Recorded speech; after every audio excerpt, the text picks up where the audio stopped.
గజం భూమి కేవలం 5,500 రూపాయలతో 135 గజాల భూమి కేవలం 7 లక్షలు మాత్రమే. నమస్తే, welcome to Suman TV. AP రాజకీయాల్లో కీలక పరిణామాలు చోటు చేసుకుంటున్నాయి. ఎన్నికలు సమీపిస్తుండటంతో పార్టీలు స్పీడ్ పెంచాయి.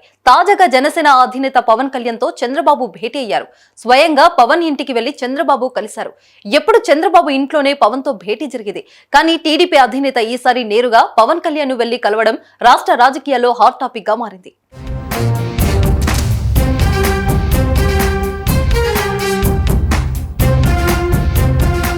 వచ్చే ఎన్నికలో టీడీపీ జనసేన పొత్తు దాదాపు ఖాయం. ఇరు పార్టీల అగ్రనేతలు ఇందుకు ఓకే చెప్పేశాయి.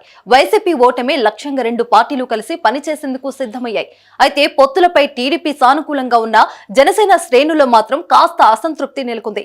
2014లో ఎదురవుతున్న పరిస్థితిని గుర్తు చేసుకుంటున్నారు. అదేవిధంగా పొత్తుల భాగంగా అధిక సీట్లతో టీడీపీయే పోటీ చేయడం వారికి మింగుడు పడడం లేదు. కానీ పవన్ మాత్రం ఎవరికైనా పొత్తులు ఇష్టం లేకపోతే పార్టీ నుంచి బయటికి వెళ్లిపోవచ్చు బహిరంగంగానే ప్రకటించడం జన సైనికులను ఆశ్చర్యానికి గురిచేసింది.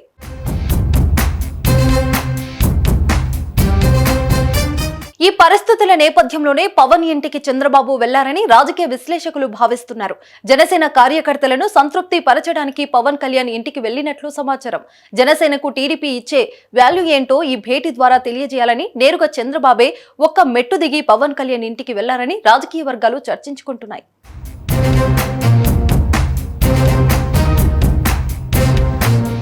అంతేగాక ఎప్పుడు పవన్ వెళ్లి చంద్రబాబును కలుస్తారు కానీ ఆయన మాత్రం తన అధినేతను ఎందుకు కలవరన్న భావన జనసేన కార్యకర్తలో ఉంది. ఇలాంటి కొన్ని అంశాలు తరచూ చర్చలకు వస్తున్నాయి. అలాంటి ప్రచారానికి చెక్ పెట్టేందుకే పవన్ కళ్యాణ్ ఇంటికి చంద్రబాబు వెళ్లారని చెప్తున్నారు.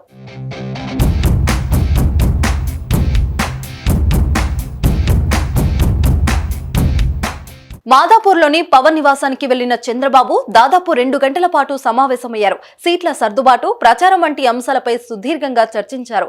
ప్రభుత్వ వైఫల్యాలను ప్రజలకి బలంగా ఎలా తీసుకెళ్లాలని ప్రణాళికలను రచించారు. ఇక ప్రధానంగా రెండు పార్టీల క్యాడర్ కు ఎలాంటి దిశానిర్దేశం చేయాలన్న దానిపైనే ఇరు పార్టీల అగ్రనేతలు చర్చించారు. సంక్రాంతి పండుగ నాటికే సీట్ల పంపకంపై స్పష్టత వచ్చేలా చేయాలని ఇరువురు నేతలు నిర్ణయించినట్లు తెలిసిందే.